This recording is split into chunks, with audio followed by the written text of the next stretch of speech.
Hello and welcome to the first of the AS Health and Social Care screencasts on Unit 2, Promoting Good Health. In this unit we'll be looking at perspectives of health and well-being, factors that affect health and well-being, also be looking at preventative measures to avoid ill health, job roles of key workers who work in health promotion, and techniques used within health promotion.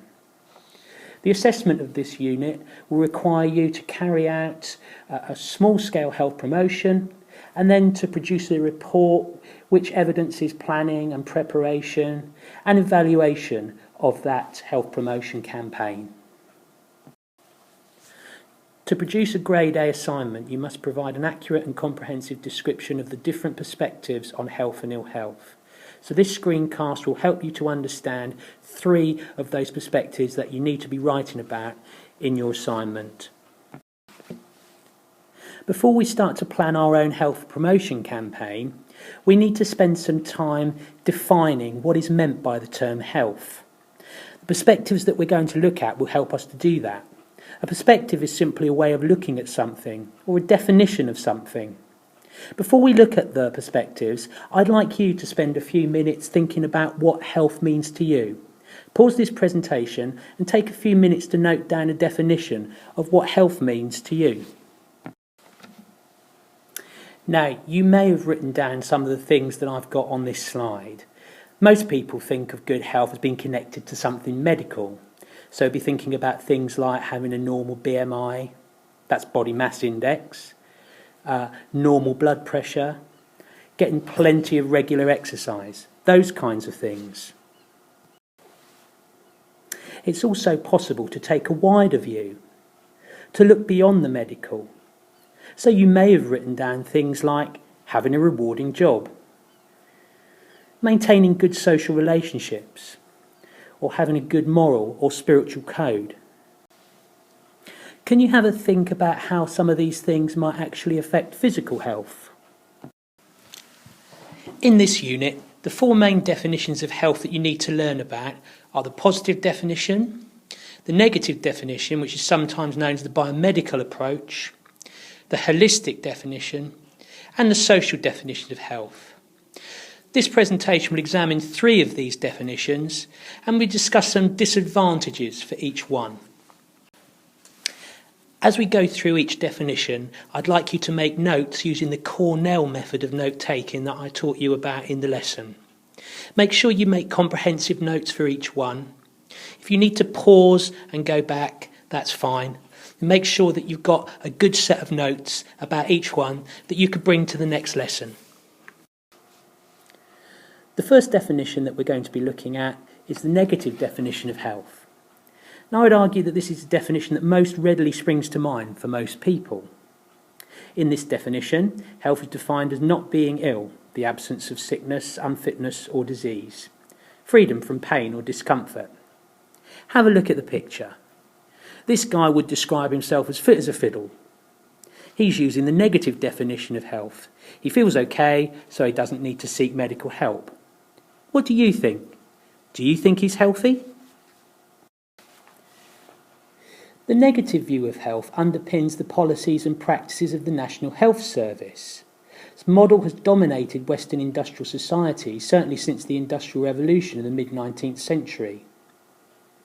According to this model, health is largely regarded as being the absence of disease, and intervention of health professionals is necessary in times of illness.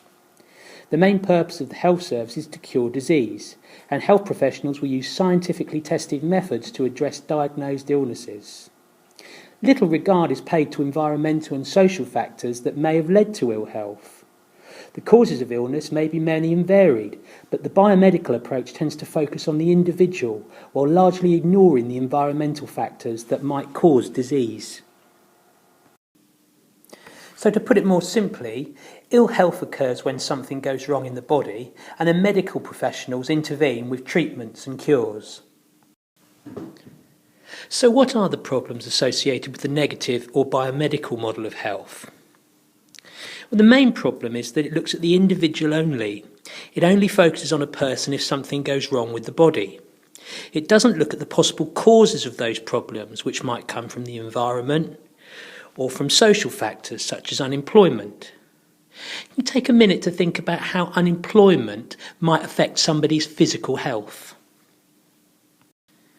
If we think about social problems like unemployment causing ill health, or environmental problems, for example pollution causing ill health, then medical intervention may not be the best way to improve health. The next model of health that we're going to look at is known as the positive approach. The positive approach is the opposite of the biomedical approach in that it focuses on the presence of certain qualities or abilities. For example, being physically fit, feeling happy and optimistic about life, and having a pulse rate and blood pressure within the normal range tend to be associated with positive health. Using this approach, being healthy clearly involves more than just not being unwell. It's about meeting certain expectations, such as having a body mass index, pulse and blood pressure that are healthy for a person of your age and physical build.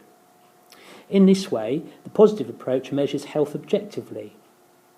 A health or fitness practitioner who uses this kind of approach may carry out physical fitness tests, ask about your diet and exercise habits, and work out your BMI to check whether you have the physical characteristics and the lifestyle that are associated with health.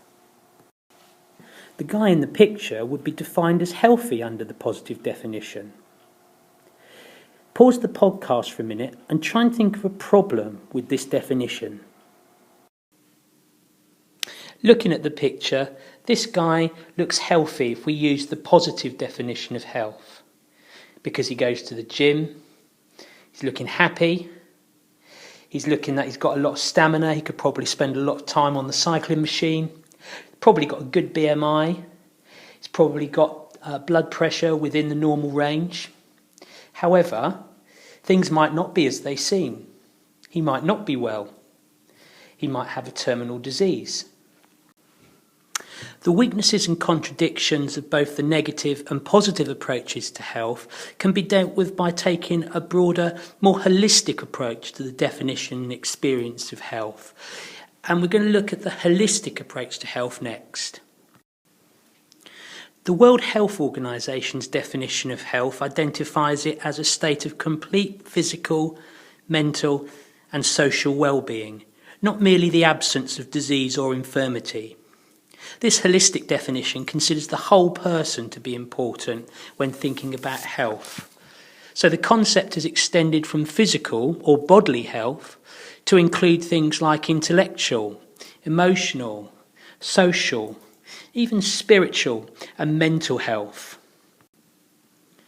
Therefore, holistic health is maintained by exercise and sensible eating, which contribute to physical health. But it also seems to be important are successful relationships, fulfillment in life and work, which contribute to emotional and social health. Lack of stress, being at peace with yourself, these kinds of things are all important. The holistic definition is useful because it looks outward from the person as well as inward. It also emphasises the interrelated nature of factors contributing to health. Have a look at these aspects of holistic health. Try to think of issues which might occur for an individual if each aspect or need is not met. For example, what might happen if a person is not intellectually stimulated? What might happen to their health or their sense of well-being? Try and come up with a couple of examples for each and bring them into the lesson. Most health and social care practitioners these days would adopt a holistic approach because it takes into account both physical aspects of health, which can easily and objectively be measured, like normal BMI or blood pressure, but it also looks at the wider issues. It looks at social factors and environmental factors, and also subjective aspects of a person's well-being, such as if they're feeling happy about themselves and their body. Therefore, the holistic approach has a more demanding set of criteria to determine whether or not a person is healthy. Some people argue that it's impossible to achieve a perfect balance in all areas of the holistic criteria. Linking this all up to the assignment which you're going to be starting very soon, whatever model of health your group favours will have a significant impact on the nature of your own health promotion. Health promotion activities that aim to promote health through behaviour change generally adopt a positive approach to health.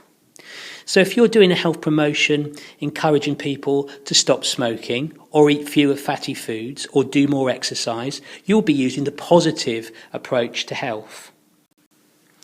This is because your campaign will be based on the belief that health is a positive state that can be acquired through individuals changing their behaviour and living in a healthy way.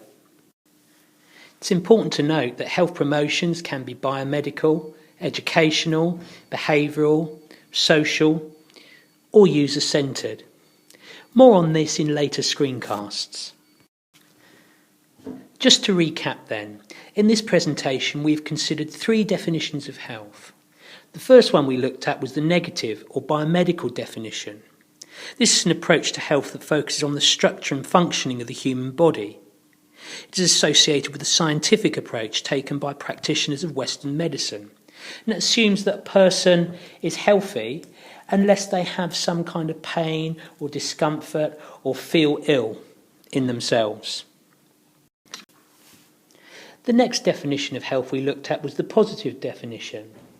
Using this approach, being healthy involves more than just not being unwell. It's about meeting certain expectations, such as having a body mass index, pulse and blood pressure that are healthy for a person of your age and physical build.